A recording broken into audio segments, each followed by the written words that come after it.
Hello students welcome to CHSE note classes को। तो आज आम ये डिस्कसन करवा plus two second year history बा आमर इतिहास यही इतिहासर यूनिट 4 रु most important selection 3 mark question answer को आज पूरा डिटेल रे आम एठी आलोचना करिबा। तो मु आपन को मास्टर प्लान वीडियो रे कही जे आपण मानक पई एठी दुईटी यूनिट मोस्ट इंपोर्टाट रहिबो।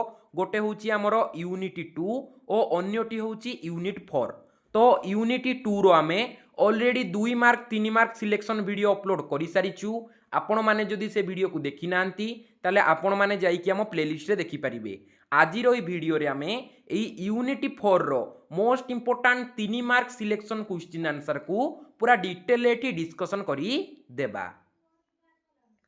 तो आज क्लास को आरंभ करने पूर्वर जो पिलामाने भी आमर प्लस टू व्हाट्सएप ग्रुप रे आड होती से माने किपरि आम व्हाट्सएप ग्रुप रे आड हेबे। तो आपण माने सर्वप्रथमे एही वीडियोर कमेंट बॉक्स को ओपन करिवे जोठारे कि आपण माने सबु कमेंट करंती सेही कमेंट बॉक्स को ओपन कर सारा परे सबुठारु उपरे पिन होइकी आम व्हाट्सएप ग्रुप रो लिंक टी सेठी आपन को दिया जाइथिबो। सेही लिंक टी को क्लिक कर देले आपण संपूर्ण मागणारे आम व्हाट्सएप ग्रुप रे टी ऐड हो जिवे। किछि पिला माने एक्स्ट्रा करिबा को पड़िबोनी। बस तमे जो एबे वीडियो को देखुछ सेही वीडियो रो कमेंट बॉक्स को ओपन कर दबो। कमेंट बॉक्स को ओपन कर सारा परे सबुठारु उपरे आम व्हाट्सएप ग्रुप रो लिंक टी सेठी दिया जाइथिबो। से लिंक टी को क्लिक कले तमे संपूर्ण मागणारे आम व्हाट्सएप ग्रुप रे टी ऐड हो जिवो। तो पिला माने देखो आमर प्रथम सिलेक्शन क्वेश्चन मु आपन को कहिबी एई क्वेश्चन आउ ता आंसर को पिला माने तमे भलो से निज नोट रे टिके नोट करके लिखि देई थाओ जा फल रे कि तुम माइंड रे रही जिवो और तुम बारंबार से नोट रे जो लिखा जाइथिबो ताकू पढ़ी कि या पूरा डिटेल रे मन रखि परिबो। जेहेतु 3 मार्क प्रश्न आमे यार आंसर 6टी पॉइंट रे लिखिबा। मु बारंबार कहूची 3 मार्क प्रश्न आमे यार आंसर को 6टी पॉइंट रे लिखिबा। कौन सी एमबीडी टेस्ट पेपर पिला माने मु ये आंसर गुडी को प्रोवाइड करूनी सेपरेट तम मानक पई एटा प्रिपेयर करा जाइची 6टी पॉइंट रे। तोड़ी देखो प्रथम सिलेक्शन प्रश्न महलौरी बंदोबस्त भेरी भेरी इंपोर्टाट क्वेश्चन। महलौरी बंदोबस्त कहिले कौन ये प्रश्नटी आमर 2024 2022 और 2018 मसीहा बोर्ड एग्जाम रे आसीथिला। এই প্রশ্নটি 2026 बोर्ड एग्जाम पाई एटी मोस्ट इंपोर्टाट रहिबो। बारंबार कहूची 6टी पॉइंट रे एबे आमे यार आंसर को एटी डिस्कशन करिबा। तोड़ी देखो प्रथम पॉइंट महलौरी व्यवस्था 1822 मसीह रे होल्ट मैकेंजी को द्वारा प्रस्तुत करा जाइथिला एवं परे लॉर्ड विलियम बेंटिंग को शासन काल रे एहाकू संशोधन करा जाइथिला। एई पॉइंट को एटी भलो से बुझो ना आमर महलौरी बंदोबस्तटा कहा द्वारा प्रस्तुत करा जाइथिला ना होल्ड मैकेंजी को द्वारा प्रस्तुत करा जाइथिला। अनेक भावंती जे लॉर्ड विलियम बेंटिंग को द्वारा प्रस्तुत होइतिला ना पिला माने महलौरी बंदोबस्तटा आमर होल्ट मैकेंजी को द्वारा प्रस्तुत होइतिला। केबे प्रस्तुत होइतिला ना 1822 मसीह रे प्रस्तुत होइथिला। परवर्ती समय रे लॉर्ड विलियम बेंटिंग को शासन काल रे एहाकू संशोधन करा जाइथिला। माने ई महलौरी बंदोबस्तटाकू संशोधन करा जाइथिला आमर लॉर्ड विलियम बेंटिंग को शासन काल रे। तापर देख 2 नंबर पॉइंट यह मुख्यतः गांगेय उपत्यका उत्तर पश्चिम प्रदेश पंजाब एवं मध्य भारतर किछि अंचल रे प्रचलित थिला।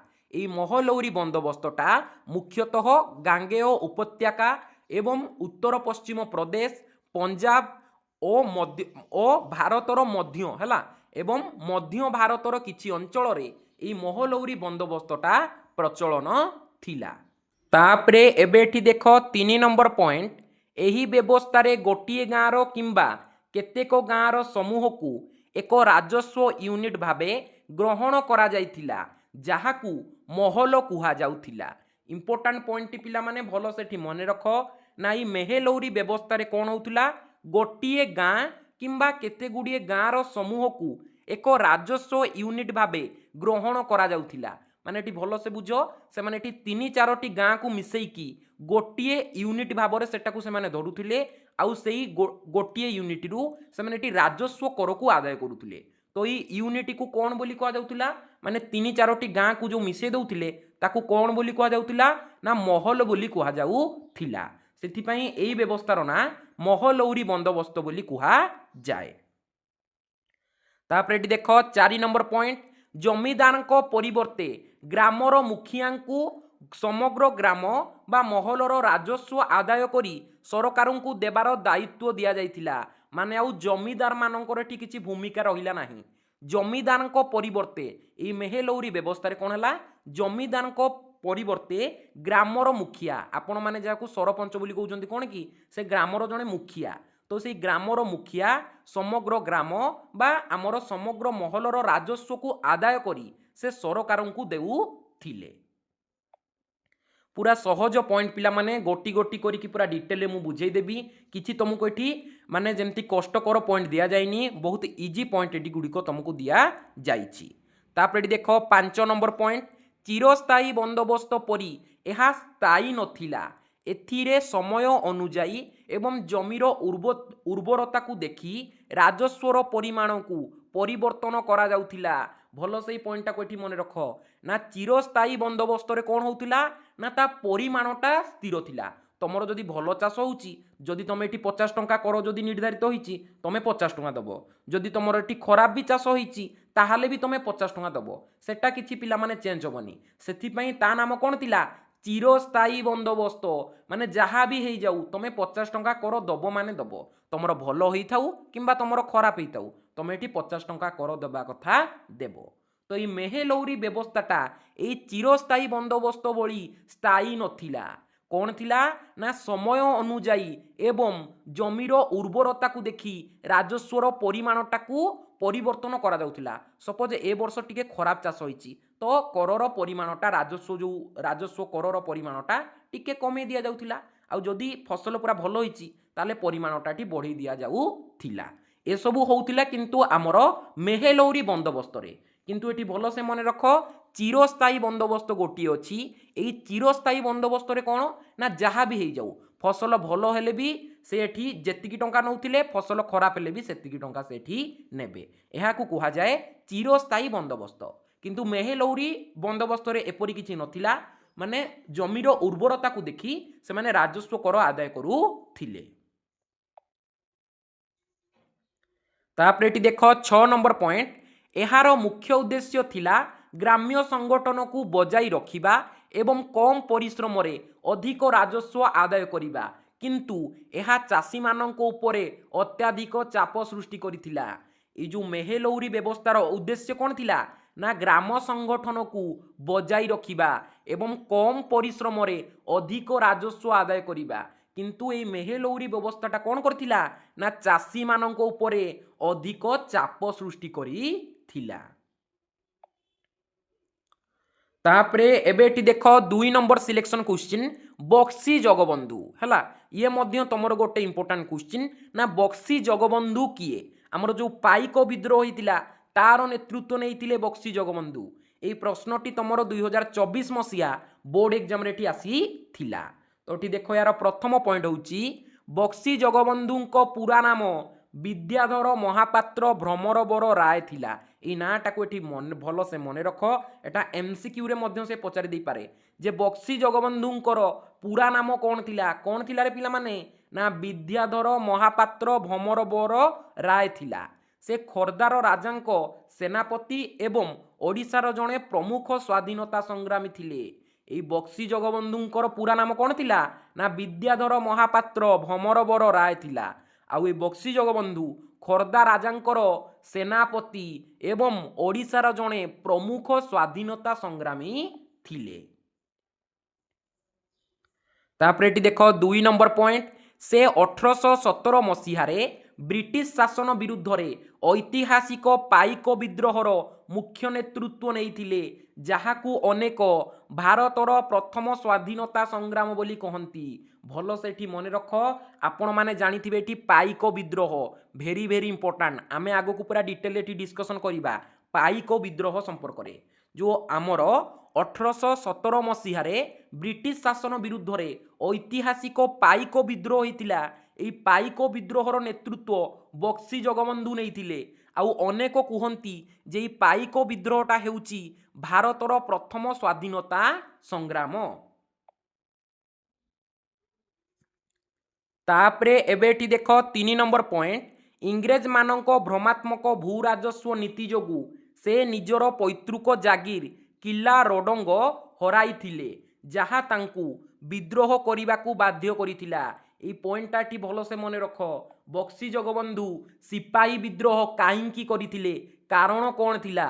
তো এটি ভালসে মনে রখ না ইংরেজ মানক ভ্রমাত্মক ভূ রাজস্ব নীতি যোগু সে নিজর পৈতৃক জাগির অর্থাৎ এটা গোটে জমিদারি টাইপ্র থিলা তাঙ্কর, যোଉটা কি তাঙ্ক পৈতৃক জাগির অর্থাৎ তাঙ্ক অজା তাপরে তাঙ্ক বাপা তাপরে বক্সি জগবন্ধুକୁ এটা মিଳିଥିଲା। তো এটা গোটে জমিদার টাইপ এটা তাঙ্কর গোটে উপাধি থিলা, ଯାହାକୁ କି କ'ଣ କୁହାଯାଉଥିଲା ନା କିଲା ରଡ଼ଙ୍ଗ ବୋଲି ଏଠି କୁହାଯାଉଥିଲା। କିନ୍ତୁ ଇଂରେଜ ମାନଙ୍କର ଭ୍ରମାତ୍ମକ ଭୂ ରାଜସ୍ୱ ନୀତି ଯୋଗୁଁ ସେ ତାଙ୍କର ପୈତୃକ ଜାଗିରଟାକୁ ହରାଇଥିଲେ, ଯାହା ତାଙ୍କୁ ବିଦ୍ରୋହ କରିବାକୁ ଏଠି ବାଧ୍ୟ କରିଥିଲା। ମୋଟାମୋଟି ଉପରେ ଏଠି ଏତିକି ବୁଝ ନା ପୂର୍ବରୁ କ'ଣ ହେଉଥିଲା, ଇଂରେଜ ସରକାରକୁ ଯେଉଁ ଜମିଦାରଟା ଏଠି କର ଦେଇପାରୁନଥିଲା ତା ଜମିଦାରିଟାକୁ ସେମାନେ ଛଡ଼େଇକି ନେଇଯାଉଥିଲେ, ମାନେ ସେଟା ନିଲାମ କରିଦେଉଥିଲେ।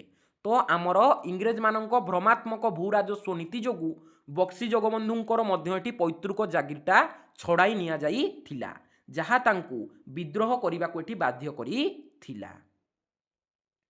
ତାପରେ ଦେଖ 4 ନମ୍ବର ପଏଣ୍ଟ, ସେ କନ୍ଧ ସମ୍ପ୍ରଦାୟ ଏବଂ ପାଇକ ମାନଙ୍କୁ ଏକାଠି କରି ବ୍ରିଟିଶ ଫୌଜ ବିରୁଦ୍ଧରେ ଗରିଲା ଯୁଦ୍ଧ ଚଲାଇଥିଲେ ଏବଂ ଇଂରେଜ ମାନଙ୍କର ନାକେଦମ କରିଦେଇଥିଲେ। এই গরিলা যুদ্ধর অর্থ কোণ রে পিলামানে? লুচি ছপিকি আক্রমণ করিবা। সপোজ দেখ সেমানে কোণ পাইক আউ আমার কন্ଧ সম্প্রদায়ের লোক, সেমানে জঙ্গলরু ছুয়া দিনরু রহি রহি আসিছন্তি। তো ইংরেজ সরকারଙ୍କର সিপাহী যেতବେଳେ সেই জঙ্গল মাধ্যম ଦେଇକି যাଉଥିଲା, এমানে ସବୁ লুচি লুচিকি ସବୁ আক্রমণ করিকি ধন সম্পত্তি ସବୁ লুণ্ঠন করিকি নিয়ে যাଉଥିଲେ। বন্ধুক ধন সম্পত্তি সুনা রূপা এসবু লুণ্ঠন করিকি ସବୁ নেই যাଉଥିଲେ। তো সেটা গরিলা যুদ্ধ କରିଥିଲେ। গরিলা যুদ্ধ কোণ না লুচি ছপিকি আক্রমণ করিকি সাঙ্গে সাঙ্গে সেঠু পড়েইবা, এইটা হচ্ছে গরিলা যুদ্ধ। আউ গোটে এমতি টাইপ যুদ্ধ থাকে যেটা কি সামনা সামনি আসিকি লড়া যায়, মানে suppose up to Bakshi Jagabandhu আসিথান্তে up to ইংরেজ সরকার আসিথান্তে, তাহলে ইংরেজ সরকার অবভিয়সলি জিতি যাইথান্তে যেহেতু তাঙ্কর বেশি সৈন্য অছন্তি। তো বক্সি জগবন্ধু কোণ করিଥିଲେ? গরিলা যুদ্ধ করিଥିଲେ, মানে লুচি ছপিকি আক্রমণ করিকি পুଣି সে জঙ্গলরে লুচি যাউଥିଲେ, সেইটাকু কুহাযাଉଥିଲା গরিলা যুদ্ধ। তো কন্ଧ সম্প্রদায়ের লোক ও পাইক মানଙ୍କୁ একাঠি করি বক্সি জগবন্ধু ব্রিটিশ সরকারଙ୍କ বিরুদ্ধে গরিলা যুদ্ধକୁ এটি চলাইଥିଲେ। তারপরে দেখ 5 নম্বর পয়েন্ট, দীর্ঘ বর্ষ ধরি জঙ্গলরে রহি সংগ্রাম করিবা পরে 1825 মସିହାରେ ସେ କଟକରେ ଇଂରେଜ ସରକାରଙ୍କ ନିକଟରେ ଆତ୍ମସମର୍ପଣ କରିଥିଲେ। ମାନେ ବକ୍ସି ଜଗବନ୍ଧୁ ପିଲାମାନେ ଏଠି ବହୁତ ସଂଘର୍ଷ କରିଥିଲେ। ସେ ଦୀର୍ଘ ବର୍ଷ ଧରି ଜଙ୍ଗଲରେ ରହି ସଂଗ୍ରାମ କଲା ପରେ ଶେଷରେ ସେ 1825 ମସିହାରେ କଟକର ଇଂରେଜ ସରକାରଙ୍କ ନିକଟରେ ଆତ୍ମସମର୍ପଣ କରିଦେଇଥିଲେ। ତାପରେ ଦେଖ ଏଠି ପରବର୍ତ୍ତୀ ପଏଣ୍ଟ, ନା ଜଣେ ବନ୍ଦୀ ଭାବରେ ସେ କଟକରେ ରହିଥିଲେ ଏବଂ 1829 ମସିହା ଜାନୁଆରୀ 26 ତାରିଖ ତାଙ୍କର ମୃତ୍ୟୁ ହୋଇଥିଲା। এই পয়েন্টটাକୁ ବି ଏଠି ଭଲସେ ମେନସନ୍ କରିକି ଲେଖିବ ନା ତାଙ୍କର ମୃତ୍ୟୁ କିପରି ହେଇଥିଲା? ନା ଜଣେ ବନ୍ଦୀ ଭାବରେ ସେ କଟକରେ ରହିଥିଲେ ଏବଂ 1829 ମସିହା ଜାନୁଆରୀ 26 ତାରିଖ ଦିନ ତାଙ୍କର ମୃତ୍ୟୁ ହୋଇଥିଲା। ତ ବାସ୍ ପିଲାମାନେ ଏଇ 6ଟି ପଏଣ୍ଟ ଲେଖିଦେବ। ଇଜିରେ ଏଠୁ 3 ରୁ 3 ମାର୍କ, କେହି ତୁମର ଗୋଟିଏ ହେଲେ ମାର୍କ ଏଠି କାଟି ପାରିବେନି। ତୁମେ ଯେଉଁ 6ଟି ପଏଣ୍ଟରେ ଆନ୍ସର ଲେଖୁଛ ନା, ପରୀକ୍ଷକ ବହୁତ ଖୁସି ହେଇଯିବ। ପୁରା ପିଲାମାନେ 3 ରୁ 3 ମାର୍କ ତୁମକୁ ଏଠି ଦେଇକି ଯିବ। ତାପରେ ପିଲାମାନେ ଏବେ ଏଠି ଦେଖ 3 ନମ୍ବର ପ୍ରଶ୍ନ, ଲବଣ ସତ୍ୟାଗ୍ରହ ସମୟରେ ଇଞ୍ଚୁଡ଼ି ଯାତ୍ରା, ଭେରି ଭେରି ইম্পর্টান্ট কোশ্চিন, দ্বিতীয় দাଣ୍ଡি ବୋଲି এই ইঞ্ছুড়িକୁ কুহাযাଏ। এই ইঞ্ছুড়ি যাত্রাটা আমার ওড়িশার বালেশ্বর জেলার হয়েছিল। Very very important question. এই প্রশ্নটি তোমার 2023 মସିହା ବୋର୍ଡ ଏକ୍ଜାମରେ ଏଠି ଆସିଥିଲା। তো ପିଲାମାନେ ଏହାର ଆନ୍ସରକୁ ଆମେ ଏଠି 6ଟି ପଏଣ୍ଟରେ ଏବେ ଆଲୋଚନା କରିବା। ତ ପ୍ରଥମ ପଏଣ୍ଟ ହେଉଛି ମହାତ୍ମା ଗାନ୍ଧୀଙ୍କ ଦାଣ୍ଡି ଯାତ୍ରା ହେଲା। ମହାତ୍ମା ଗାନ୍ଧୀଙ୍କର ଦାଣ୍ଡି ଯାତ୍ରା ଦ୍ୱାରା ଅନୁପ୍ରାଣିତ ହୋଇ ଓଡ଼ିଶାର ବାଲେଶ୍ୱର ଜିଲ୍ଲାର ଇଞ୍ଚୁଡ଼ି ଠାରେ ଲବଣ ସତ୍ୟାଗ୍ରହ କରିବାକୁ ସ୍ଥିର କରାଯାଇଥିଲା। ଭାରତର ଦାଣ୍ଡି ପରେ ଇଞ୍ଚୁଡ଼ିକୁ ଦ୍ୱିତୀୟ ପ୍ରସିଦ୍ଧ ସ୍ଥାନ ଭାବରେ ଗଣନା କରାଯାଏ। এই পয়েন্টটাକୁ ଏଠି ନିହାତି ଭାବରେ ପିଲାମାନେ ଭଲସେ ମନେ ରଖ ନା ଗାନ୍ଧୀଜୀଙ୍କର ଦାଣ୍ଡି ଯାତ୍ରା ଦ୍ୱାରା ଅନୁପ୍ରାଣିତ ହୋଇ ओडिशार बालेश्वर जिलार इंछुड़ी ठारे लवण सत्याग्रह करने स्थिर करा जाइथिला। आउ संपूर्ण भारत रे दांडी परे द्वितीय प्रसिद्ध स्थान थिला एई इंछुड़ी यात्राटा। आमर आचार्य हरिहर 21 जन कर्मचारी को नहीं एई इंछुड़ी ठारे लवण सत्याग्रह आईन को एठी भंग करी थिले। तापर एठी देख 2 नंबर पॉइंट 1930 मसीहा एप्रिल 6 तारिख रे गोपबंधु चौधरी एवं आचार्य हरिहर नेतृत्व रे 21 जन सत्याग्रही कटकर स्वराज आश्रम इंछुड़ी अभिमुखे पदयात्रा आरंभ करथिले। एई पॉइंटटा पिला माने निहाती भाव रे एठी देख ऐड करिवो। मु तमर जो लॉन्ग क्वेश्चन देइथिली माने आईन अमान्य आंदोलन रे ओडिशार भूमिका सेथिरे मध्य मु एई पॉइंटटा को पूरा डिटेल एठी मेंशन करिछि। टोटाली एठी स्किप करिवोनी। एइटा होछि यार हेड पॉइंट ना 1930 मसीहा एप्रिल 6 तारिख रे गोपबंधु चौधरी एवं आचार्य हरिहर नेतृत्व रे 21 जन सत्याग्रही कटकर स्वराज आश्रम इंछुड़ी अभिमुखे पदयात्रा आरंभ करिथिले। तो यार नेतृत्व नहीं प्रथमे गोपबंधु चौधरी किंतु से रास्ता रे पुलिस मान द्वारा गिरफ हो जाते जा फल कि यार नेतृत्व नहीं आचार्य हरिहर। एति क्लीयर है ना। कालीर भिडियो पूरा डिटेल मु बुझेछि। प्रथमे यार मुख्य नेतृत्व नहीं गोपबंधु चौधरी किंतु से रास्ता रे गिरफ हो गले। पुलिस माने तांको एठी गिरफ करके नहीं जाइथिले जहा फल कि ये जो इंछुड़ी यात्रा आमे करूथिले तार नेतृत्व नहीं आचार्य हरिहर। तापर एठी देख 3 नंबर पॉइंट गोपबंधु चौधरी गिरफ हेबा परे आचार्य हरिहर एही यात्रार मुख्य पुरोध साजिथिले। एथिसह रमादेवी मालती देवी एवं सारला देवी भली नारी नेत्री माने मध्य एथिरे प्रमुख भूमिका ग्रहण करथिले। एही पॉइंट को मध्य एठी भलो से मने रख ना। मु टिके पूर्व कहूतिली गोपबंधु चौधरी गिरफ हेबा परे कियार नेतृत्व नहीं आचार्य हरिहर नेतृत्व नहीं। एतिकी क्लियर हुओ। जदि से तुमको एमसीक्यू रे क्वेश्चन पचारि दबो जे इंछुड़ी ठारे लवण सत्याग्रह आईन किए भंग करथिले रे आचार्य हरिहर गोपबंधु चौधरी हबनी कारण से गिरफ हो जाइथिले हैला। आचार्य हरिहर व्यतीत रमादेवी मालती देवी सारला देवी और बहुत संख्यक नारी माने एठिरे जोग देइथिले। तापर देख 4 नंबर पॉइंट 1930 एप्रिल 12 तारिख रे सत्याग्रही माने इंछुड़ी रे पहुंचीथिले एवं एप्रिल 14 तारिख दिन सेठारे समुद्र पानी लुण मारी ब्रिटिश सरकारଙ୍କ अन्याय लवण आईन को भंग करथिले। से आमर इंछुड़ी ठारे केबे पहुंचीथिले ना 1930 एप्रिल 12 तारिख रे सत्याग्रही माने इंछुड़ी रे पहुंचीथिले एवं एप्रिल 14 तारिख दिन समुद्र ठारू समुद्रर पानी लुण मारी ब्रिटिश सरकारଙ୍କର लवण सत्याग्रह आईन को से माने ठी भंग करथिले। तापर देख 5 नंबर पॉइंट इंछुड़ी सत्याग्रह सबुठारु बड़ विशेषत्व थिला महिला मानक सक्रिय योगदान। रमादेवी मालती देवी को नेतृत्व रे शह शह महिला इंग्रेज सरकारଙ୍କର भय को खातिर न करी लुण मारिबा को आगे आसीथिले।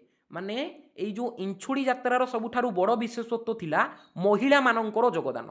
आमर विशेष करी रमादेवी मालती देवी नेतृत्व रे शह शह महिला माने इंग्रेज सरकार को भय न करी समुद्ररू लुण मारिबा को एठी आगे आसीथिले। तापरे एबेठी देख 6 नंबर पॉइंट इंछुड़ीर एही सफलता परे ओडिशार अन्यान्य उपकूलवर्ती अंचल जेपरिकी कुजंग हुमा गंजाम एवं अस्तरंगरे लवण सत्याग्रह व्यापीथिला। माने ओडिशार जो इंछुड़ी ठारे लवण सत्याग्रह होइथिला से लवण सत्याग्रहर सफलता एते परिमाण रे ओडिशारे व्यापीथिला जे अन्यान्य उपकूलवर्ती अंचल जेपरिकी कुजंग हुमा गंजाम एवं अस्तरंग भली अंचल रे मध्य एई लवण सत्याग्रहटी देखा देइथिला। तो बास पिला माने एई 6टी पॉइंट ही एठी लिखिबो इजी रे पूरा 3 रु 3 मार्क। बारंबार कहूची 3 मार्क प्रश्नर उत्तर आपण माने 6टी पॉइंट रे लिखिबे इजी रे एठू बेटर मार्क पाइबे। तापरे एबेठी देख परवर्ती प्रश्न दांडी यात्रा। ये भी मध्य तमर गोटे इंपोर्टेंट 3 मार्किया क्वेश्चन जे दांडी यात्रा कौन। यही प्रश्नटी 2023 मसीहा बोर्ड एग्जाम रे आसी थिला। तो ये प्रथम पॉइंट रे लिखिबो ना महात्मा गांधी 1930 मसीहा मार्च मास 12 तारिख रे अहमदाबाद साबरमती आश्रम अठस्तरी जन अनुगामी अर्थात तांको सहयोगींको सह गुजरातर दांडी को एक ऐतिहासिक पदयात्रा आरंभ करथिले जहाकू कि दांडी यात्रा बोली कहा जाए। एठी भल से मन रख ना महात्मा गांधी 1930 मसीहा मार्च मास 12 तारिख रे अहमदाबादर साबरमती आश्रम ठारू 78 जन अनुगामी अर्थात तांकर सहयोगींको सह गुजरातर दांडी नामक स्थान को से ऐतिहासिक पदयात्रा करथिले। एई ऐतिहासिक पदयात्रा को दांडी यात्रा बोली एठी कहा जाए। एतिकी क्लियर हेलो ना कहीं याकू दांडी यात्रा बोली कहा जाए कारण से गुजरातर दांडी नामक स्थान को जाइथिले पदयात्रा करिकी 78 जन कर्मी को धरिकी। तो सेतिपई एई ऐतिहासिक यात्रा को दांडी यात्रा बोली एठी कहा जाए। तापरे एबेठी देख 2 नंबर पॉइंट ब्रिटिश सरकारଙ୍କ द्वारा लुण उपरे लगा जाइथिबा अन्याय टिकस एवं लुण तैयारी करिबा उपरे थिबा एकाधिकार को विरोध करिबा एही यात्रार मुख्य लक्ष्य थिला। एठी भल से मन रखना काहींकी दांडी यात्राटा होइथिला। दांडी यात्रा हेबा पछर लक्ष्य कोन थिला ना ब्रिटिश सरकारଙ୍କ द्वारा लुण उपरे लगा जाइथिबा अन्याय टिकस एवं लुण तैयारी करिबा उपरे थिबा एकाधिकार को विरोध करिबा एई दांडी यात्रार मुख्य लक्ष्य थिला। आपण माने एठी ऑलरेडी जानि सारिथिबे जे इंग्रेज माने ए लुण मारिबा उपरे अधिक एठी टिकस लगे जाइथिले जा फଳରେ कि गांधीजी एई हमर दांडी यात्राटी अनुष्ठित करी थिले। तापरे एबेठी देख 3 नंबर पॉइंट एही पदयात्रा प्राय 240 माइल दीर्घ थिला। गांधीजी एवं तांको सत्याग्रही माने प्राय 24 दिन धरी चाली चाली गुजरातर उपकूलवर्ती ग्राम दांडी ठारे पहुंची थिले। ए कथाटा को एठी भल से मन रख ना ई जो आमर साबरमती आश्रम ठारू हैला साबरमती आश्रम ठारू गुजरातर दांडी नामक स्थान पर्यंत केते दूरता थिला 240 माइल केते थिला 240 जोटा कि तमे जदि एठी देखिबो प्राय तमर होई जिवो एठी 380 किलोमीटर प्राय जदि एठी देखिबो 380 किलोमीटर पाखापाखि होई जिवो तो तमे एग्जाम रे लिखिबो एठी 240 माइल दीर्घ बाट को से अतिक्रम करथिले साबरमती आश्रम ठारू गुजरातर दांडी नामक स्थान पर्यंत। केते दिन समय लागिथिला प्राय 24 दिन एठी समय लागि जाइथिला तांकू सेमाने चाली चाली साबरमती आश्रम ठारू 240 माइल दूर गुजरातर दांडी नामक स्थान रे जाइकी लवण सत्याग्रह करी थिले। तापर एठी देख 4 नंबर पॉइंट 1930 एप्रिल 6 तारिख सकाळे गांधीजी दांडी समुद्र कूलरे मुठाए बाली मिश्रित लुण मुठाई ब्रिटिश सरकारଙ୍କ लवण आईन को अमान्य करथिले। ए कथाटा मध्यटी भल से मन रख जेतिकी भी मु पॉइंट दउची सबु पिला माने इंपोर्टेंट पॉइंट रा तो स्किप करिवनी। बहुत पिला कोन करूछंती ना कहउछंती जे सर आपण जो 6टी पॉइंट देइछंती आमे सेई 6टी पॉइंट रु 4टी लिखि दबु किंतु आमे पैराग्राफ एमती जोड़ी के लिखि दबु नले 3टी लिखि दबु पैराग्राफ रे जोड़ी के लिखि दबु। तो पिला माने देखो सेमिति हेले तुमको मार्क मिली पारे न मिली भी पारे से ग्यारंटी पिला माने मु नै परिबिनी कारण मु आपन को ऑलरेडी कहउची 6टी पॉइंट रे लिखिबो आपण माने 6टी पॉइंट रे जदी लिखुछंती इजी रे पूरा 3 रु 3 मार्क केही तमरो गोटिए मार्क एठी काटी परिबे नाही। तो आमर केबे लवण सत्याग्रह आईनटी माने अमान्य होइथिला केबे होइथिला ना 1930 एप्रिल 6 तारिख सकाळे गांधीजी दांडीर समुद्र कूलरे लवण सत्याग्रह आईनटा को अमान्य करी थिले। तापर एठी देखो 5 नंबर पॉइंट दांडी रे आईन भंग हेबा परे सारा भारत रे सभिनय कौन सभिनय अवज्ञा आंदोलन व्यापी थिला माने गुजरातर दांडी ठारे जो लवण सत्याग्रह होइथिला बा हमर आईन भंग होइथिला तापरे संपूर्ण भारत रे एई आंदोलनटा व्यापी जाइथिला। एपरिकी ओडिशार इंछुड़ी ठारे मध्य एहार प्रभाव देखिबाकू मिलिथिला। एहार प्रभाव रे कोन हेतिला ना लवण सत्याग्रह होइथिला। पूर्वरु आमे आलोचना करूथिले आचार्य हरिहर से कौन करथिले ओडिशा रे जो आमर इंछुड़ी ठारे लवण सत्याग्रह होइथिला तार नेतृत्व नैथिले से लवण सत्याग्रहर मुख्य नेता थिले। तो ये दांडी यात्रा रे अनुप्राणित होई ओडिशा रे मध्य इंछुड़ी ठारे लवण सत्याग्रह होइथिला। एपरि संपूर्ण भारत रे माने आमर कोन हेतिला ना लवण सत्याग्रह होइथिला। तापर देख परवर्ती पॉइंट एही यात्रा ब्रिटिश साम्राज्यर मूलदुआ हलाई देइथिला एवं भारतीय मानक मध्यरे अपूर्व साहस और एकता सृष्टि करिथिला। ये जो दांडी यात्रा रे हमको जो सफलताटा मिलिथिला यह कौन करिथिला ना ब्रिटिश साम्राज्यर मूलदुआ को हलाई देइथिला एवं भारतीय मानक मध्यरे अपूर्व साहस और एकता को एठी सृष्टि करिथिला। तो बास पिला माने एतिकी ही लिखिबो 6टी पॉइंट इजी रे 3 रु 3 मार्क तुम एठी आराम से पाई परिबो। कहीं तुम गोटी हेले मार्क एठी काटी परिबेनी। हैंड राइटिंग पिला माने मैटर करनी बारंबार कहूँ हैंड राइटिंग मैटर करनी बास जमती परीक्षक बुझी पारुथुबो ता बोली तुम जे कोन एमती गारे देखि आसीबो कि जेमिति नॉर्मल गोटे परीक्षक बुझी पारिबो सेही भली ढंगरे लिखिबो बेसी गोल न हेले भी चलिबो बाकी जेमिति परीक्षक बुझी पारुथुबो सेही भली लिखिबो इजी रे 3 रु 3 मार्क पाइबो। कहीं तुम गोटी हेले मार्क एठी काटी परिबे नाही कारण सुंदर भाव में तुम एठी लिखुचो डिस्क्राइब करिकी 6टी पॉइंट रे हला कहीं तुम एठी गोटी मार्क काटी परिबे नाही। तापर एठी देखो 5 नंबर सिलेक्शन क्वेश्चन जालियानावाला बाग हत्याकांड एटा आपण ऑलरेडी 10th क्लास रु पढुथबे जालियानावाला हत्याकांड कोन एटा आमे पूरा डिटेल रे एठी 6टी पॉइंट रे बुझीबा। तो यही प्रश्नटी 2020 और 2021 मसिया बोर्ड एग्जाम रे आसथिला इंपोर्टेंट क्वेश्चन जालियानावाला बाग हत्याकांड कोन। तो ये भल से देख प्रथम पॉइंट ना 1919 मसीहा एप्रिल 13 तारिख रे बैशाखी पर्व दिन पंजाब रो अमृतसर सहर रे थिबा जालियानावाला बाग पड़ियारे एही नृशंस कांड घटिथिला। केउठारे होइथिला ई जालियानावाला बाग हत्याकांडटा ना आमर पंजाब रो अमृतसर सहर रे गोटे पड़ियाटे थिला से पड़ियाटीर ना थिला जालियानावाला बाग पड़िया हला से पड़ियार ना कोन थिला ना जालियानावाला बाग पड़िया हला सेही पड़ियारे आमर ई नृशंस हत्याकांडटी घटिथिला। केबे घटिथिला पिला माने डेटटा एठी मने रखो 1919 एप्रिल 13 तारिख दिन होइथिला। केबे हिथिला 1919 एप्रिल 13 तारिख दिन सेही दिन कोन थिला ना हमर बैशाखी पर्व थिला। तमरो पंजाब साइट रे गोटे पर्व बहुत प्रसिद्ध बैशाखी हला तो ई बैशाखी पर्व सेही दिन पिला माने सेठी थिला। तापरे एबे एठी देखो 2 नंबर पॉइंट डॉक्टर सरफुद्दी किचलू एवं डॉक्टर सत्यपाल को परी देशप्रेमी नेतांको गिरफदारी एवं दमनमूलक राओलता आईन विरुद्ध रे प्रतिवाद करिबा पाई सेठारे एक शांतिपूर्ण सभा अनुष्ठित होइथिला। ए कथाटा को एठी भल से मने रख ना आमर काहींकी जालियानावाला बाग पड़ियारे लोक माने एकत्रित होइथिले। प्रथम कारण थिला कोन ना आमर बैशाखी उत्सव से माने सेठी पालन करिथान्ते।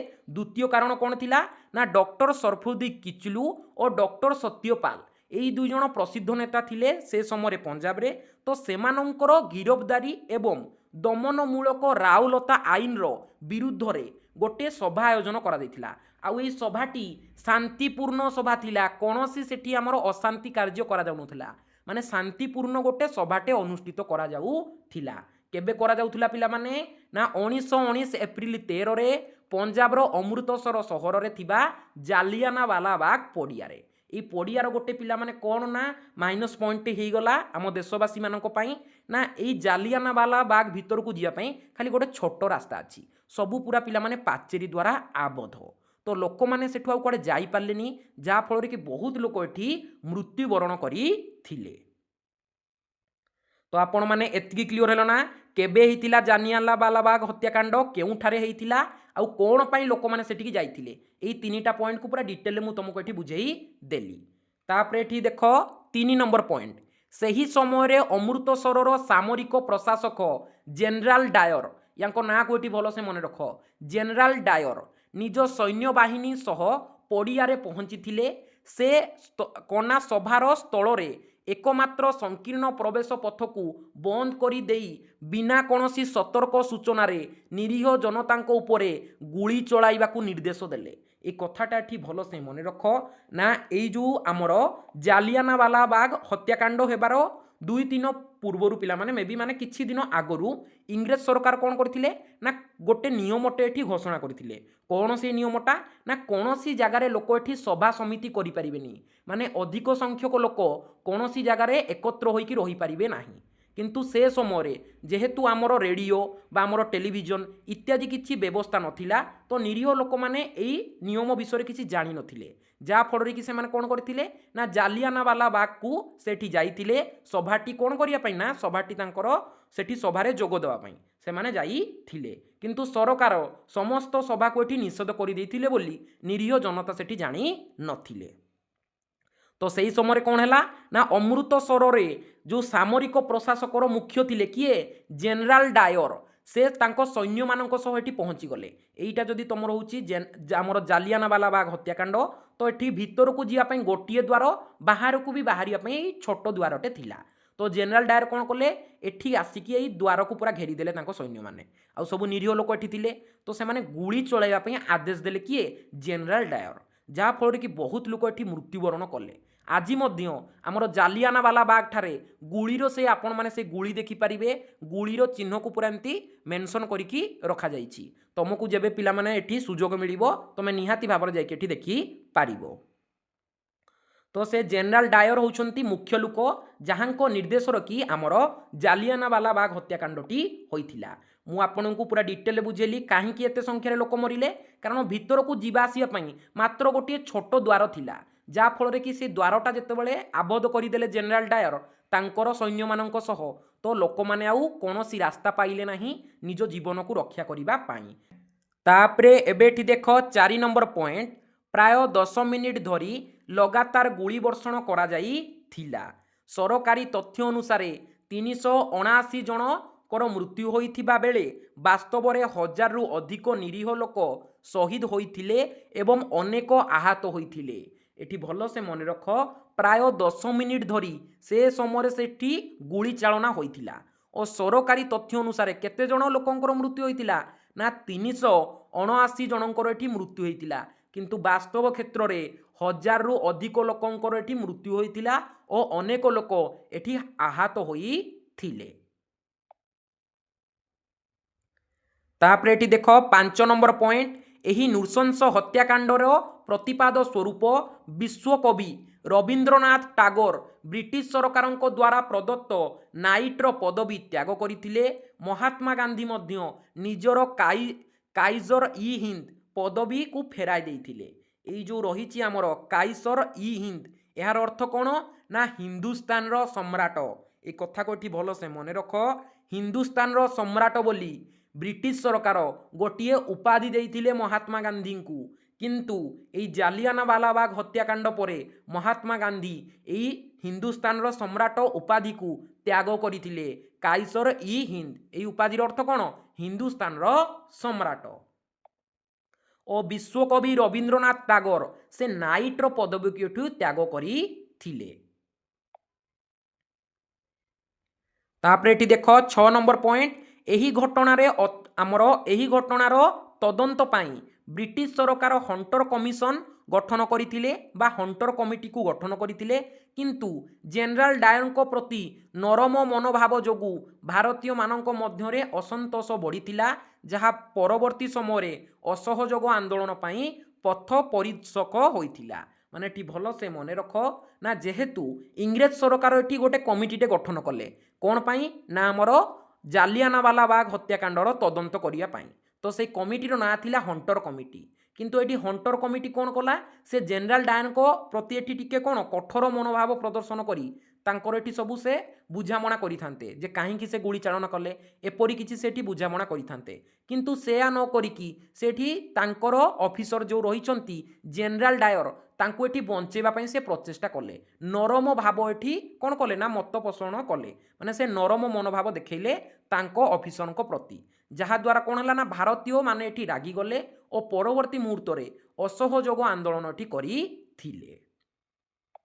तो मु आशा करूची पिला माने आपण एठी पूरा डिटेल बुझी सारी थिबे जे जालियानावाला बाग हत्याकांड कौन किछि नाई पिला माने कौन ए जालियानावाला हत्याकांड ना आमर 1919 एप्रिल 13 तारिख रे बैशाखी पर्व दिन आमर कौन हेतिला ना पंजाब रो अमृतसर सहरर जालियानावाला बाग पड़िया रे गोटे सभाटे सेठी आयोजन करा दैथिला। कौन पाई से सभाटा आयोजन करा दैथिला ना आमर डॉक्टर सरफुद्दी किचलू और डॉक्टर सत्यपाल जो गिरफ्तारी ता विषय आलोचना करिया पाई आउ आमर रावलता आईन विरुद्ध रे प्रतिवाद करिबा पई एवं से सेठी बैशाखी उत्सव मध्य पालन करि थांते। तो ये तीनोटी पाई सेमाने सेही सभाटी एकत्रित होइथिले किंतु गोटे दिन पूर्वरु इंग्रेज सरकार घोषणा करि देइथिले जे कोनोसी जगार सभा करा जाई परिबो नाही, सभा को निषेध करि देइथिले किंतु निरीह लोक माने सेटा जानि पारि नथिले। सेमाने अमृतसरर जालियानावाला पड़ियारे सेठी एकत्र होइथिले। से पड़ियार माइनस पॉइंटटा कोन रहिला आम पई ना से पड़ियारे खाली जीवा आसिया पई गोटे छोट द्वार थिला जोटा कि जनरल डायरटी घेरिकी लोक मानक उपरे 10 मिनिट गुली वर्षण एठी करिथिले। परवर्ती मुहूर्त में कौन है ना गोटे हंटर कमिटीटे गठन करागला यही हत्याकांडर तदंत पाई किंतु सेथिरे पिला माने भारतीय मानकर किछि लाभ हैला नाही।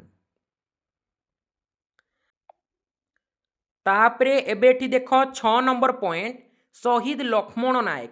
यही शहीद लक्ष्मण नायक किए थिले तांको विषय रे एबे पूरा डिटेल रे आमे एठी आलोचना करिबा 6टी पॉइंट रे। तो ये प्रश्नटी आमर 2019 मसीहा बोर्ड एग्जाम रे एठी आसी थिला। तो आमर प्रथम पॉइंट एठी देखना लक्ष्मण नायक ओडिशार कोरापुट जिल्लार जणे महान आदिवासी स्वाधीनता संग्रामी थिले। तांकु स्थानीय लोके श्रद्धारे मालकानागिरी गांधी बोली कहूतिले। एई पॉइंटा को भलो सेठी मन रख एमसीक्यू रे पके दबो जे काहाकू श्रद्धारे लोक माने मालकानागिरी गांधी बोली कहूतिले काहाकू रे ना हमर लक्ष्मण नायकंकु शहीद लक्ष्मण नायक। आपण माने सुनिथिबे लक्ष्मण नायक आगरे सबले एठी शहीद लागुथिबो कारण से जणे महान आमर नेता थिले स्पेशली आम ओडिशार जणे आदिवासी महान नेता से आमर थिले। तो तांको ना आगरे सबु बळे एठी शहीद लागि थाए शहीद लक्ष्मण नायक। तो ये शहीद लक्ष्मण नायक ओडिशार कोरापुट जिल्लारे जणे महान आदिवासी स्वाधीनता संग्रामी थिले और तांकु श्रद्धारे स्थानीय लोके कोन डाकुतिले ना मालकानागिरी गांधी बोली डाकुतिले। कोन डाकुतिले मालकानागिरी गांधी। तापर देख 2 नंबर पॉइंट से महात्मा गांधी को अहिंसा एवं सत्याग्रहर नीति रे गभीर भाव में अनुप्राणित थिले। से मद्यपान विरुद्ध रे एवं खदी वस्त्र परिधान पाई लोकंकु सचेतनता करुथिले। ए पॉइंटा को मध्य एठी भलो से मन रख ना लक्ष्मण नायक महात्मा गांधी को अहिंसा एवं सत्याग्रह नीति रे गभीर भाव में अनुप्राणित थिले। से मद्यपान विरोध रे एवं खदी वस्त्र परिधान पाई लोकंकु सचेतनता करिथिले। कोन करुथिले ना तमे खदी वस्त्र परिधान कर मद्यपान कर नाही। एवं लक्ष्मण नायक महात्मा गांधी को अहिंसा और सत्याग्रह नीति रे गभीर भाव में प्रभावित होइथिले। सेथिपाई तो स्थानीय लोके तांकु मालकानागिरी गांधी बोली एठी संबोधन करुथिले। तापरे एबेठी देख 3 नंबर पॉइंट 1942 मसीहारे भारत छाड़ आंदोलन समय रे से कोरापुट अंचलर विद्रोहर नेतृत्व नहीं। माने आमर जेतेबेले 1942 मसीहारे भारत छाड़ आंदोलनटी संगठित होइथिला सेही समय रे कोरापुट अंचलर नेतृत्व किए नहीं ना शहीद लक्ष्मण नायक कोरापुट अंचलर नेतृत्व नहीं थिले। तापर देख 4 नंबर पॉइंट 1942 अगस्ट 21 तारिख रे तांको नेतृत्व रे हजार हजार संग्रामी मातेली थाना घेराव करी थिले।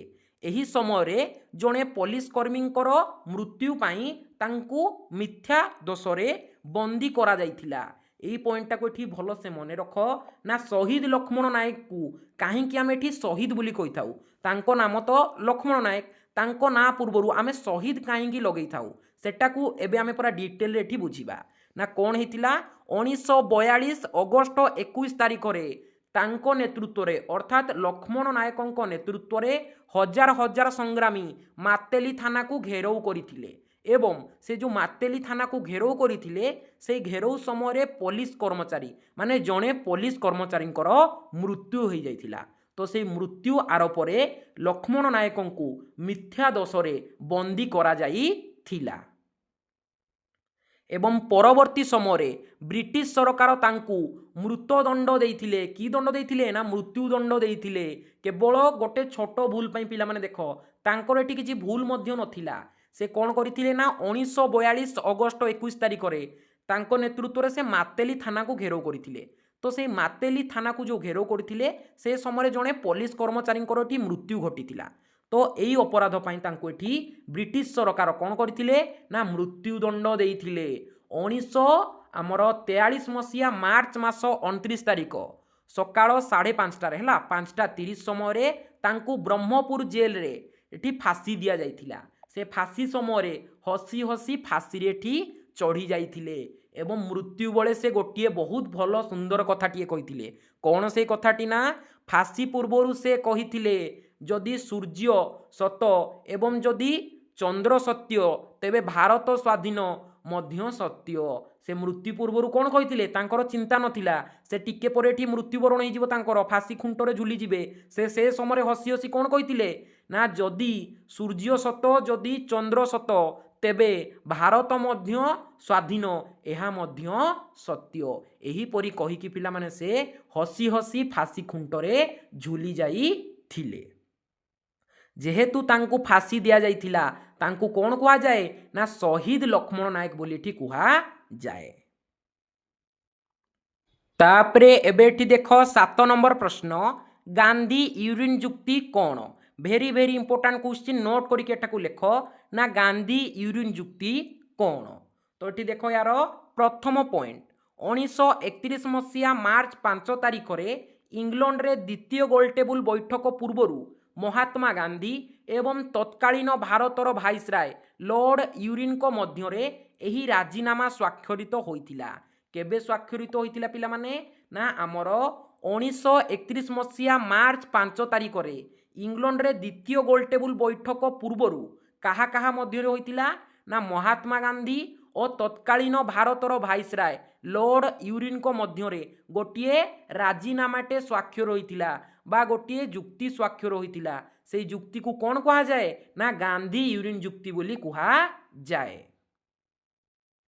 तापरे देखो द्वितीय पॉइंट एही जुक्ति अनुजाई कांग्रेस तरफरु चलीथिबा सविनय अवज्ञ आंदोलन को सामयिक भाव में बंद करने को गांधीजी सहमति प्रकाश करथिले। माने से समय जो आंदोलनटी चलीथिला से आंदोलन को से एठी बंद करदेवे बोली कहिथिले। केउ आंदोलन रे आईन मान्य आंदोलन को। से समय जो आईन मान्य आंदोलनटा चलीथिला गांधीजी एई गांधी यूरिन जुक्ति रे सहमति देले जे आमे आउ आईन मान्य आंदोलन करिबु नाही।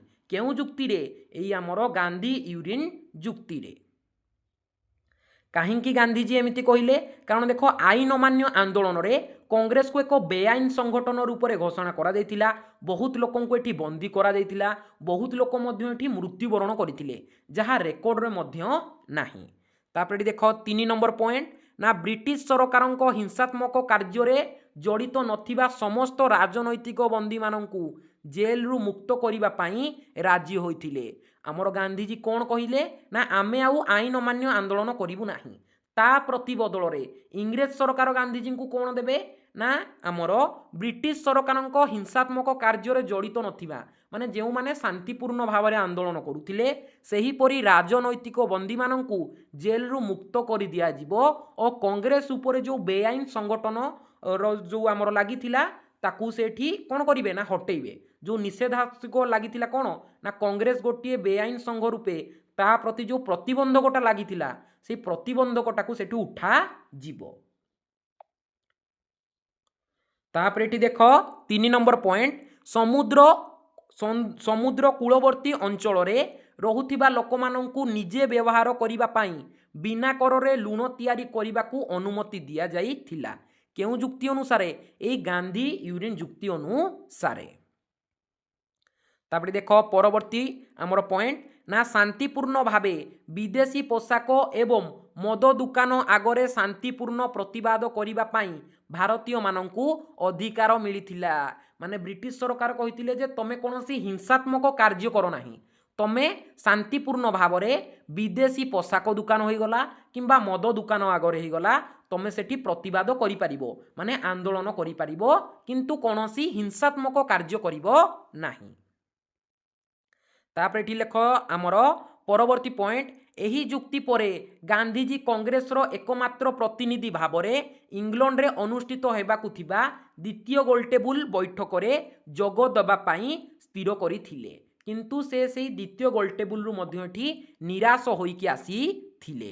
एटा पिला माने लिखिदेव तुम 6 नंबर पॉइंट रे जोटा कि टिके पिला माने टी स्किप हो जाइए एडिट रे हमर प्रॉब्लम होतिबारु टिकेटा स्किप हो जाइए 6 नंबर पॉइंट रे लिखिदेव किंतु गांधी यूरिन जुक्ति अनुसार गांधीजी द्वितीय गोलटेबुल बैठक रे जोग देइथिले मध्य एहा संपूर्ण भाव में विफल होई थिला। तो ये मोटामोटी उपरे बुझ ना गांधी यूरिन जुक्ति कौन ना एटा गोटे राजीनामा थिला। ये राजीनामाटा केबे स्वाक्षर होइतिला ना 1931 मार्च 5 रे ये जो आमर गांधी यूरिन जुक्तिटा बा आमर गांधी यूरिन जुक्ति राजीनामाटा केबे स्वाक्षर होइतिला ना 1931 मार्च 5 रे स्वाक्षर होइथिला। तापर एटी देखो कहा कहा मध्य होइतिला ना महात्मा गांधी और तत्कालीन भारतर भाइसराय लॉर्ड यूरिन को मध्य रे एई राजीनामाटा एटी स्वाक्षर होइथिला। एई राजीनामारे माने केतोटी शर्त थिला कौन से शर्त ना यही जुक्ति अनुसार कांग्रेस तरफ चली जो आम आईन अमान्य आंदोलन ताकू गांधीजी बंद करने मानि जाइथिले। इंग्रेज सरकार कौन कहले गांधीजी को ना जो आईन अमान्य आंदोलनटा चली ताकू तुम ये संपूर्ण भाव में बंद कर दियो और गांधीजी मानि नहीं थिले। तापर ये देख आमर परवर्ती पॉइंट रे मु कौन कही आउ थे एटा डेस्क्राइब करुच्ची जेहेतु एटा गोटे इंपोर्टाट क्वेश्चन। तापर देख आमर थर्ड पॉइंट से आमको कौन कही ना ब्रिटिश सरकार हिंसात्मक कार्य जड़ित नथिबा समस्त राजनैतिक बंदी माने जो लोक मैंने सेठी शांतिपूर्ण भाव में धारणा देउथिले आईन अमान्य आंदोलन से जेल रु मुक्त कर दिया जिवो एही शर्त को गांधीजी ब्रिटिश सरकार मध्यटी मानि थिले। तापरे गांधीजी कौन कही ना आईन अमान्य आंदोलन से बंद करेंगे किंतु समुद्र कूलवर्ती अंचल रोकुवा लोक मानू निज व्यवहार पाई बिना कर रे लुण मारिबा पाई अनुमति प्रदान एटी करा जिवो एही तथ्य को मध्यमा एही कथा को आमर ब्रिटिश सरकार मध्यटी मानि थिले। तापर देख परवर्ती पॉइंट रे कौन डिस्कसन करथिले ना शांतिपूर्ण भाव में विदेशी पोशाक माने कौन से हिंसात्मक कार्य करेंगे नहीं विदेशी वस्त्र को पड़े नहीं मद दुकान आगे हिंसा करेंगे नहीं से शांतिपूर्ण भाव में विदेशी पोशाक और मद दुकान आगे कौन करें ना आंदोलन करें। तब देखो यही जुक्ति पर गांधीजी कांग्रेस एकमात्र प्रतिनिधि भाव में इंग्लैंड रे अनुष्ठित द्वितीय गोलटेबुल बैठक में जोग देते माने ई गांधी यूरिन जुक्ति पर गांधीजी कौन करथिले ना कांग्रेस एकमात्र प्रतिनिधि रूप में इंग्लैंड रे जो अनुष्ठित होउथिला द्वितीय गोलटेबुल बैठक सेठी पिला माने जोग देबा पई जाइथिले। तापर एठी परवर्ती पॉइंट लिखिदेव किंतु गांधीजी यही द्वितीय गोलटेबुल बैठक रु निराश होई फेरीथिले जहाँ यही जुक्ति को सफल करि पारिला नाही विफल होई गला पिला माने कारण देख आमे ऑलरेडी आईन अमान्य आंदोलन करि देथिले इंग्रेज सरकार को मूल दुआ को आमे एठी हले देथिले से माने कोन ना से माने बाध्य होले गांधीजी को संगे एठी जुक्ति करिबा पाई।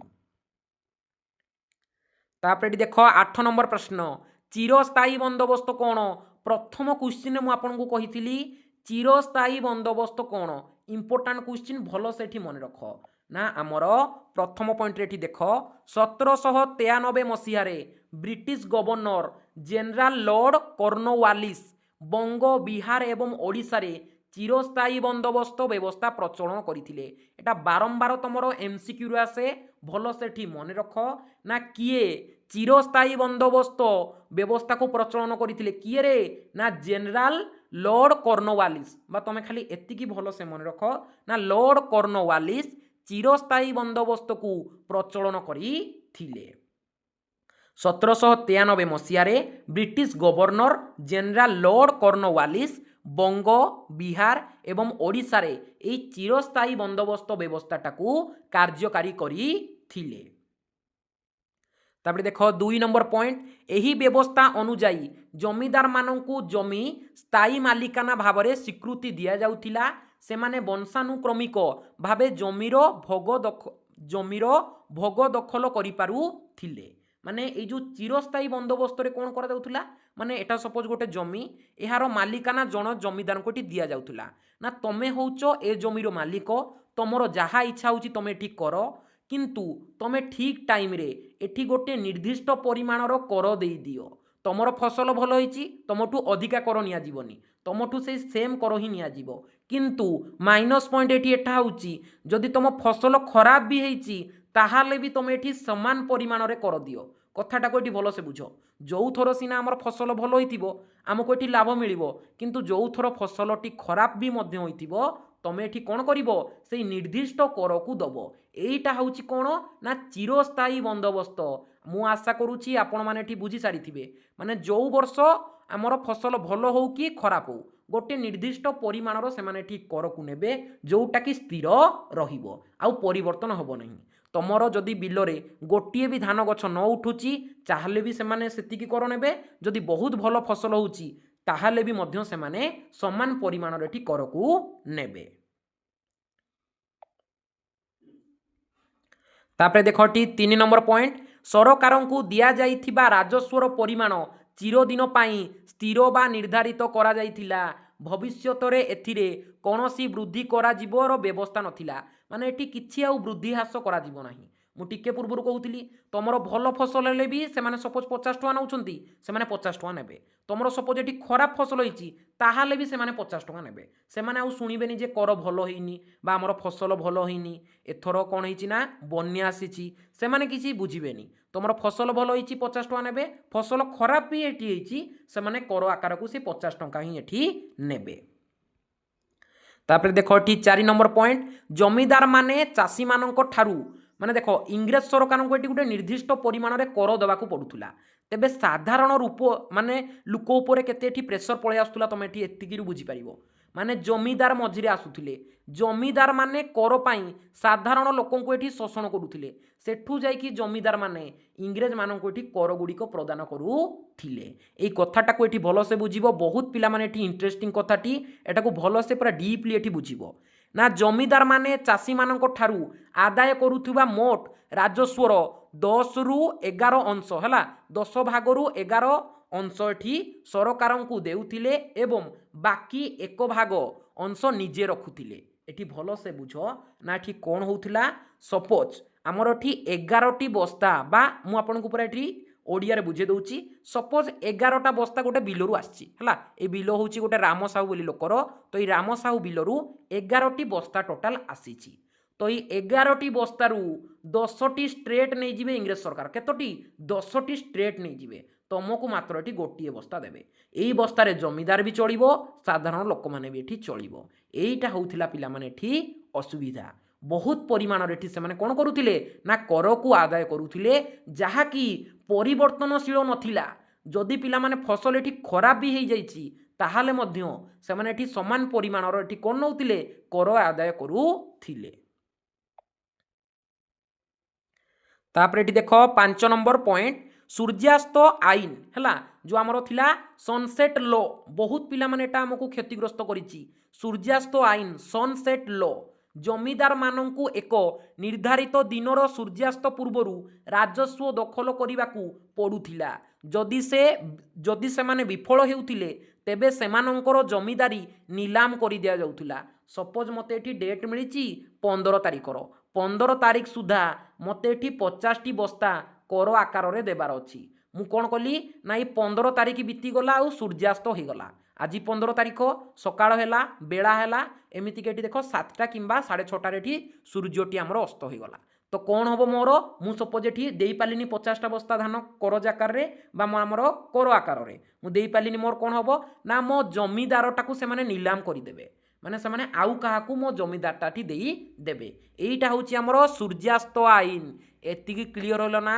सूर्यास्त आईन कोन आउ थरे रिपीट करूची इंपोर्टेंट क्वेश्चन माने जड़े जमीदार मानक गोटे निर्दिष्ट समयर बा गोटे निर्दिष्ट दिनर सूर्यास्त पूर्वर राजस्व को एठी दखल करने को पड़ूला माने मु बुझौली जदि 15 तारिख होती 15 तारिख बेलारे भी तुम जदि एठी दे दौच कर किछि नाही जदि तुम सकाळु भी दौच किछि नाही किंतु वान्स जदि सूर्य अस्त हो गला तुम ता परे दौच ताहले कोन हबो ना तुमर जमीदार को से माने नीलाम करदेबे माने तुम जमीदारीटा पदटा को से माने आउ काहाकू देई देबे एईटा होची सूर्यास्त आईन बा हमर सनसेट लॉ।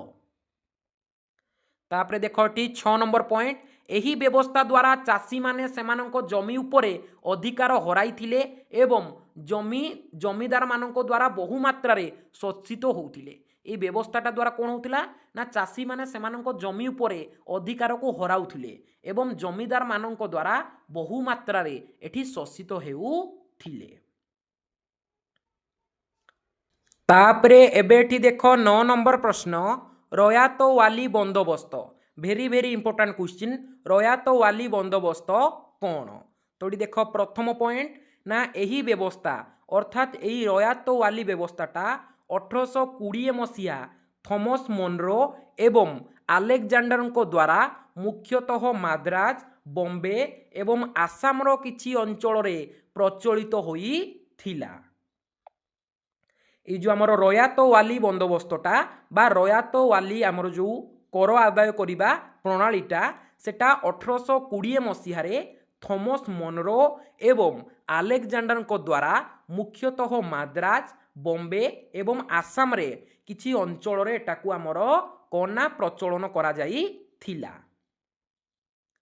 तापरे एठी देख 2 नंबर पॉइंट यही व्यवस्था रे सरकार एवं चाषी ये चाषी मानू कौन कह जाउथला ना रयत हैला रयत मध्यरे कौनसी मध्यस्थी बा जमीदार नथिले सरकार सीधा सड़क चाषी मानक सह राजस्व जुक्ति करुथिले।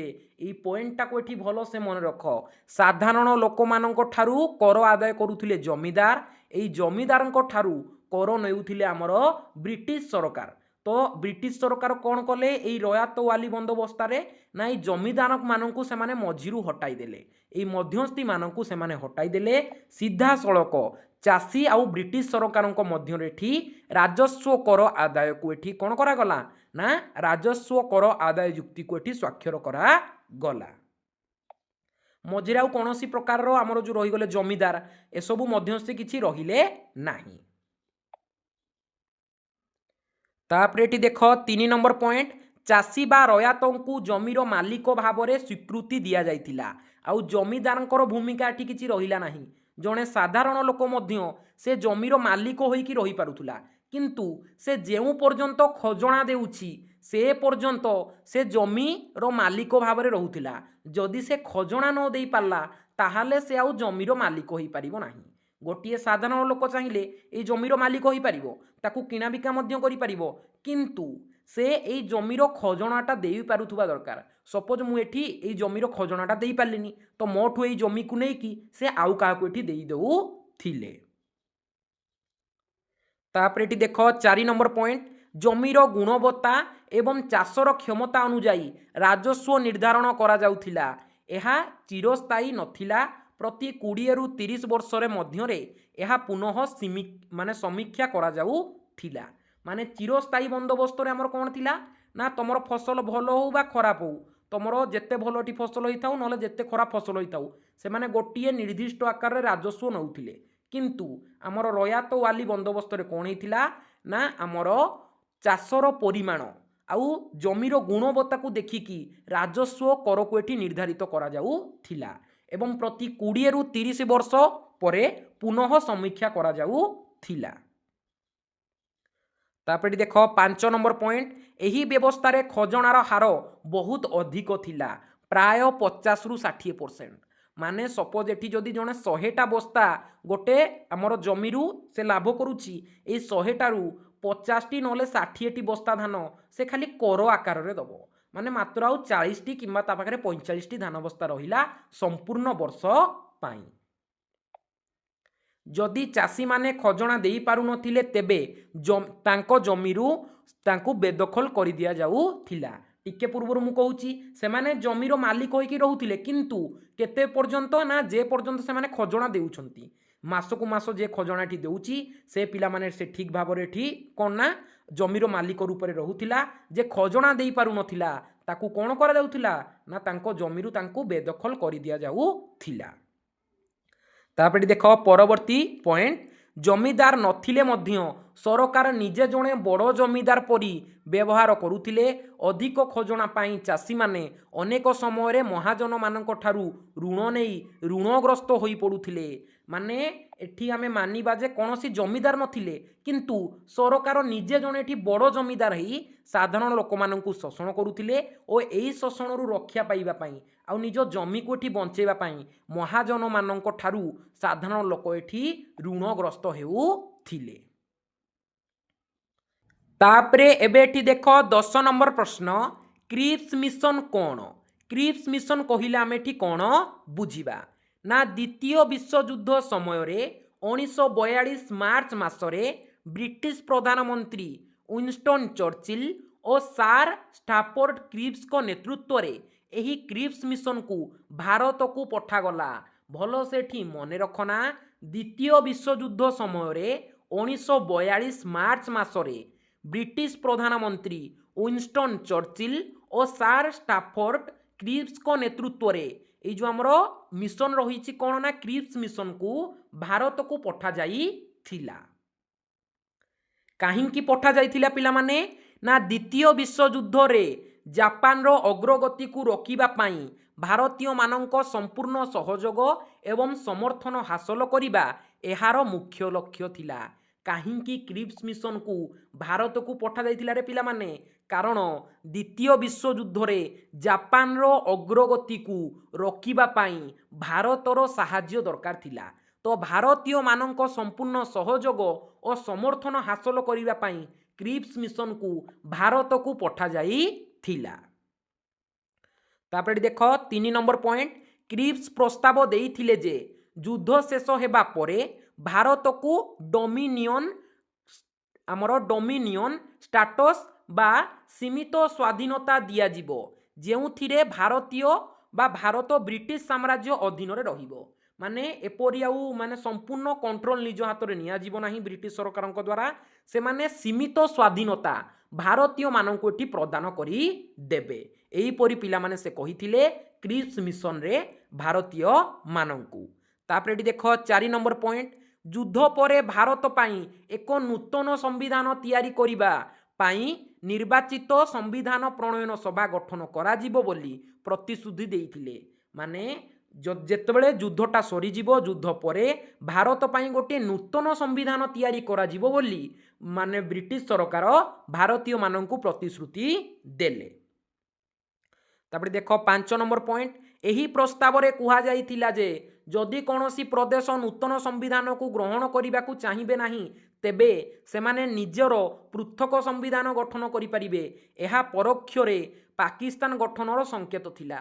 ମାନେ ସେମାନେ କ'ଣ କହିଲେ ନା ଆମେ ଭାରତମାନଙ୍କ ପାଇଁ ଗୋଟେ ନୂତନ ସମ୍ବିଧାନ ଏଠି ଗଠନ କରିବୁ, ଆଉ ଯଦି ଭାରତର କୌଣସି ରାଜ୍ୟ ନ ଚାହିଁବ ସେହି ସମ୍ବିଧାନକୁ ଗ୍ରହଣ କରିବାକୁ, ତେବେ ସେ ନିଜର ଗୋଟେ ସମ୍ବିଧାନ ଏଠି ଗଠନ କରିପାରିବ।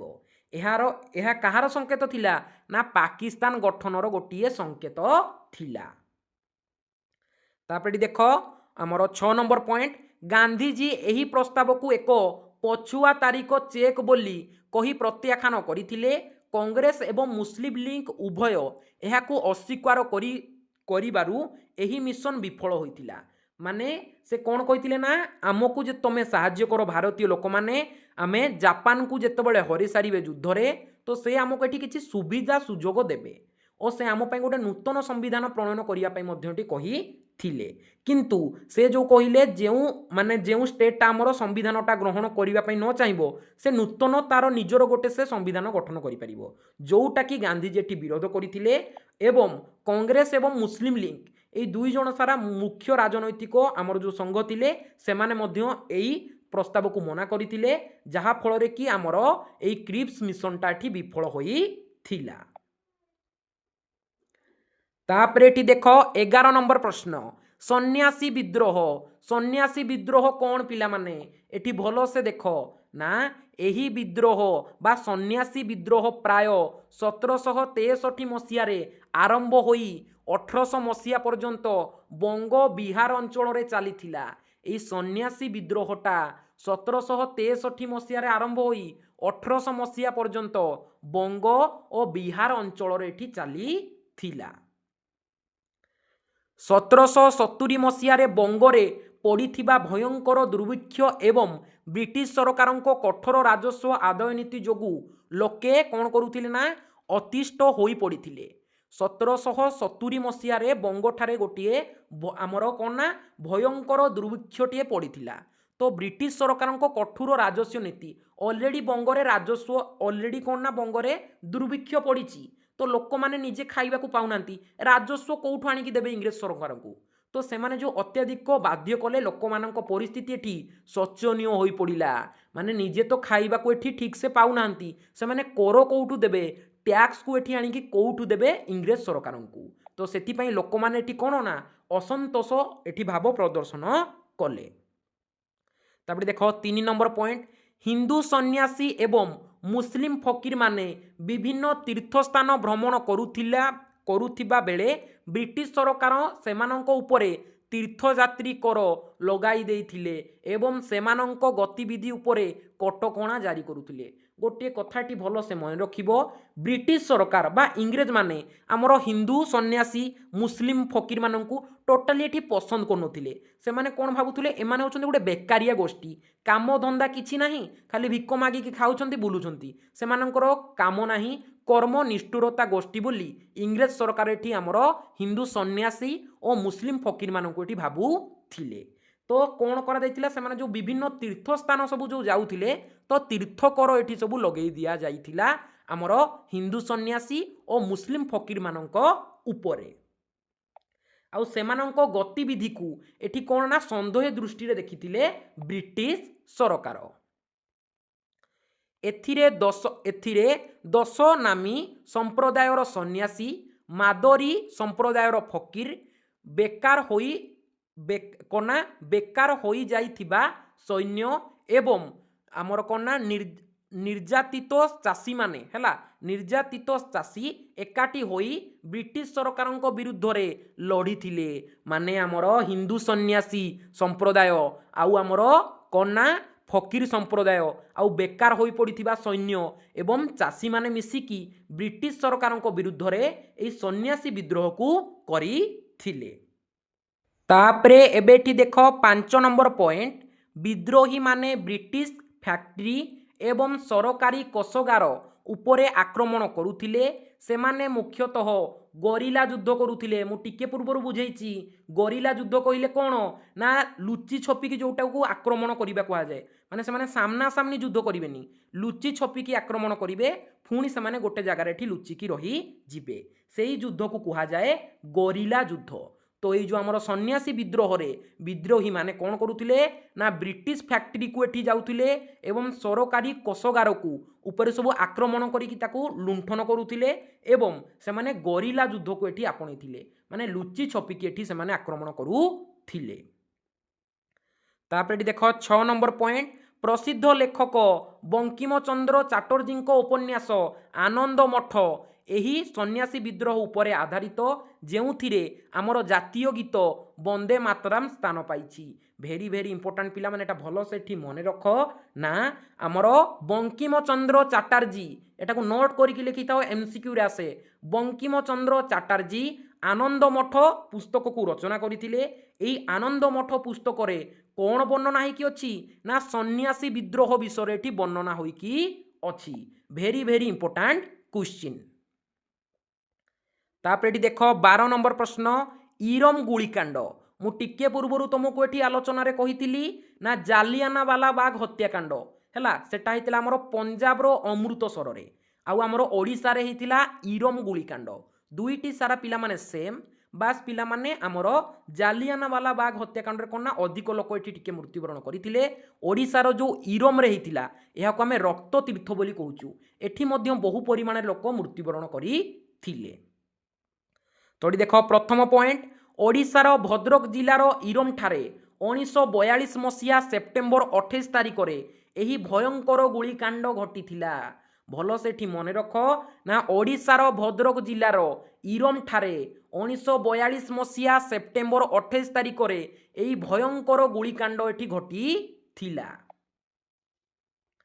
तापर देख 2 नंबर पॉइंट, भारत छाड़ो आंदोलन समय रे इरम रे कोना इरम रो मेलण पड़िया रे, केउ पड़िया रे मेलण पड़िया रे, सेटा केउ पड़िया थिला जालियानावाला बाग, किंतु इरम रो मेलण पड़िया रे हजार हजार संग्रामी एकत्रित होइथिबा बेले ब्रिटिश पुलिस सेमानंकु चतुर्पार्श्वरु घेरी जाइथिला हैला। हमर कोन हेतिला ना जालियानावाला बाग रे ना सेटा चारिपटु आबद्ध होइकि थिला, लोक माने आसिक एठी माने बैशाखी उत्सव पालन करुथिले।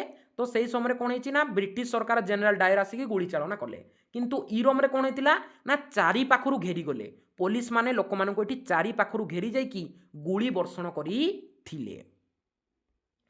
तापर देख 3 नंबर पॉइंट, पड़ियार तीन पार्श्वर प्राकृतिक भाव में आबद्ध थिबारु लोकमाने छत्रभंग देखि खसी जीवा पाई कोनोसी बाट पाई नथिले माने से भिड़ भितरु से माने बाहरी पार नथिले कारण कौन होइतिला तीनोटी पार्श्वर कौन प्राकृतिक आबद्ध थिला माने पहाड़ इत्यादि सब थिला तीनोटी पार्श्वर आउ गोटे पटे पुलिस एठी चारिपटु टिके एमती घेरी देइथिले तो से माने कोनोसी पटे आउ जाई पारलेनी बाध्य होइकी सेठी बहुत लोक एठी मृत्युवरण करिथिले।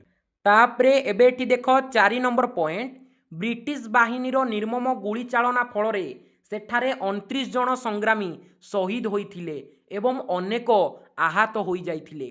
इ जो इरम गुलिकांड रे केते जन लोक मृत्युवरण करथिले ना 29 जन लोक एठी मृत्युवरण करथिले। तापड़ी देखो पंचम पॉइंट गोटिए स्थान रे एते संख्यक लोक शहीद होइथिबारु इरम को ओडिशार रक्त तीर्थ बोली कहा जाए। एमसीक्यू क्वेश्चन नोट करके लिख रक्त तीर्थ बोली ओडिशार रक्त तीर्थ बोली काहाकू कुहा जाए काहाकू कुहा जाए रे पिला माने इरम को कुहा जाए। इरम को ओडिशार रक्त तीर्थ बोली एठी कुहा जाए।